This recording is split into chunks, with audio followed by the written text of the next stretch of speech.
Donc, nous rentrons dans les définitions et principes généraux. Tout d'abord, la notion d'actif amortissable. Qu'est-ce qu'un actif amortissable? Ben là encore, c'est le plan comptable général qui va nous aider en nous disant qu'un actif amortissable est un actif dont l'utilisation par l'entité est déterminable. C'est-à-dire quand on peut donner à l'actif une durée d'utilisation. Là, il est identifié. Bien. Donc, il faut qu'il soit déterminable. En complément, nous pouvons dire que l'utilisation d'un actif est déterminable quand l'usage attendu de cet actif est limité dans le temps, quelle que soit la cause, que ce soit une usure physique, que ce soit l'évolution technique qu'on appelle habituellement l'obsolescence, que ce soit encore une règle juridique, et j'en citerai une qui est très connue. Quand on amortit, on n'est pas dans le corporel, mais ça ne fait rien, c'est le même principe. La durée d'amortissement d'un brevet est liée à sa durée de protection juridique. Une fois que le brevet est déposé à l'Institut national, on ne peut pas l'amortir au-delà de sa protection juridique. Pourquoi? Parce qu'après, il tombe dans le domaine public et tout le monde peut l'utiliser. Je ne vois pas pourquoi on l'achèterait à l'entreprise, puisqu'il est libre. D'accord? Alors, on amortit un brevet sur quelle durée? Soit la durée la plus courte, soit celle de sa protection juridique légale, soit celle de l'utilisation par l'entreprise. Et vous voyez, donc il y a des règles juridiques qui font que la durée d'amortissement, eh bien, on l'identifie par la durée d'amortissement qui est précisée par certains textes. L'on en déduit que si l'utilisation de l'actif est indéterminable, c'est-à-dire qu'on n'arrive pas à donner une échéance à ce que l'actif procure comme avantage économique attendu à l'entreprise, l'actif n'est pas amortissable. C'est le cas du terrain. Le terrain qui est très utile pour l'entreprise, terrain d'exploitation bien sûr, il sera là sans arrêt, il rendra des services sans arrêt. Et le terrain ne s'use pas physiquement, donc le terrain n'est pas amortissable, bien entendu. Alors qu'une immobilisation, quelle qu'elle soit, elle s'use physiquement, d'accord? Donc, déterminable, c'est très important. L'utilisation doit être déterminable. Si on n'arrive pas à mettre une échéance sur l'utilisation, on ne peut pas amortir, bien entendu. Donc, l'utilisation du bien peut se mesurer de différentes façons, l'utilisation du bien. Mais c'est, depuis 2005, cette notion de consommation des avantages économiques attendus de l'actif que l'on retient. Bon, on va dire l'utilité pour l'entreprise, bien sûr, tant qu'il est utile pour l'entreprise et qu'il fait rentrer des flux financiers, c'est normal qu'on le dise utilisable et donc qu'on puisse bâtir un plan d'amortissement. Donc, parce que vous savez que cette consommation d'avantages économiques, eh bien, on peut la mesurer sur différents critères, chose qui n'était pas possible avant.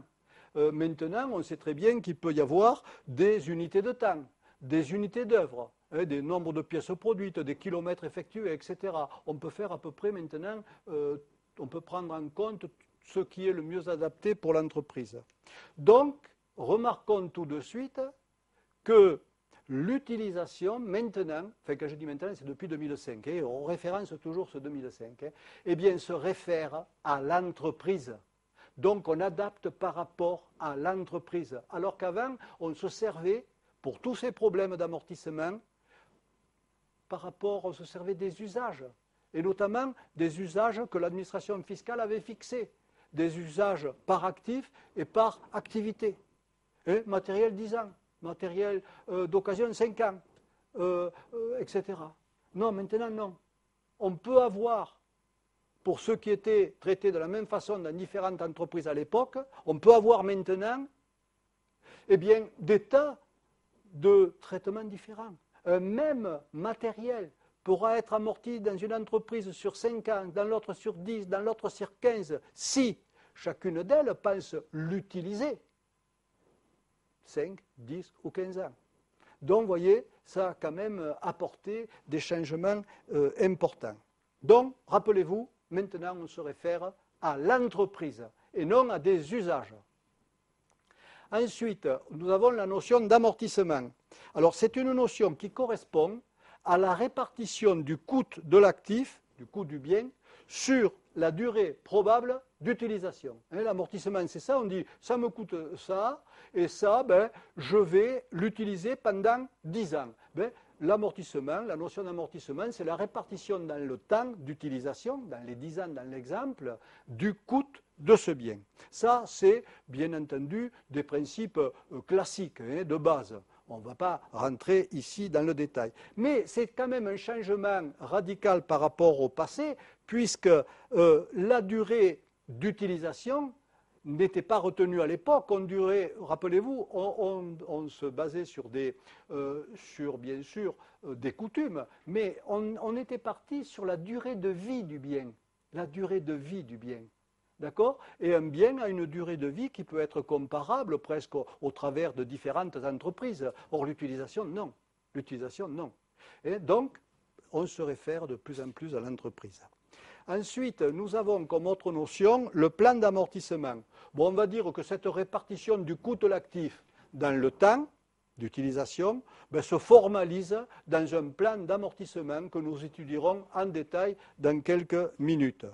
Enfin, un dernier principe de base, c'est que l'amortissement a un caractère obligatoire. Et c'est le Code de commerce qui oblige les entreprises, quel que soit le niveau du résultat, à pratiquer l'amortissement, même si le bénéfice est insuffisant pour absorber cette charge complémentaire. D'accord? C'est une obligation. Il en est de même au plan fiscal. Quelle que soit la déductibilité ou non-déductibilité des amortissements, il y a une obligation de les constater. D'accord? Et puis au plan fiscal, il y a même un principe que vous devez connaître, qui est un principe complémentaire, un principe important, c'est qu'eux exigent, pour que les amortissements soient déductibles, ils exigent le respect d'un minimum d'amortissement. Et ce minimum d'amortissement est égal à l'amortissement linéaire cumulé. D'accord? Il faut faire au moins ça. Alors ça, c'est une règle qui existe depuis très très très longtemps, mais vous verrez qu'à un moment donné, je vais vous dire que cette règle a été atténuée, et parfois on dit, même s'ils ne le font pas, ça ne fait rien, il n'y aura pas la sanction de l'amortissement non déductible. Mais on va y revenir. Donc, à défaut, si vous ne respectez pas ce principe de minimum d'amortissement fiscalement déductible, les amortissements sont considérés comme irrégulièrement constatés et ne sont plus déductibles du résultat de l'entreprise, et ce de manière définitive. On ne peut plus les récupérer. D'accord? D'où l'importance de s'assurer.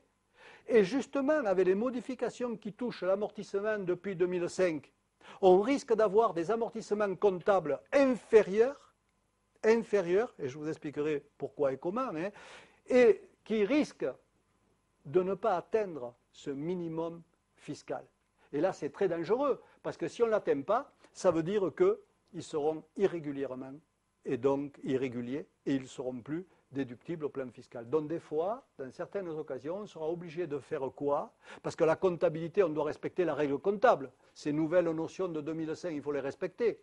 Et puis si l'amortissement qui en découle est moindre, on ne peut pas faire autrement. Ben si, ce qu'on fera, c'est qu'on passera parfois un amortissement dérogatoire uniquement pour pouvoir respecter le minimum fiscal du linéaire cumulé. En fin d'année, on regarde si en linéaire cumulé, en comptabilité, on a bien ça. Grâce au dérogatoire, on y arrivera dans certains cas, sauf la petite aparté que je ferai pour dire dans ce cas-là, ils disent on ferme les yeux. Mais ça, je vous dirai dans un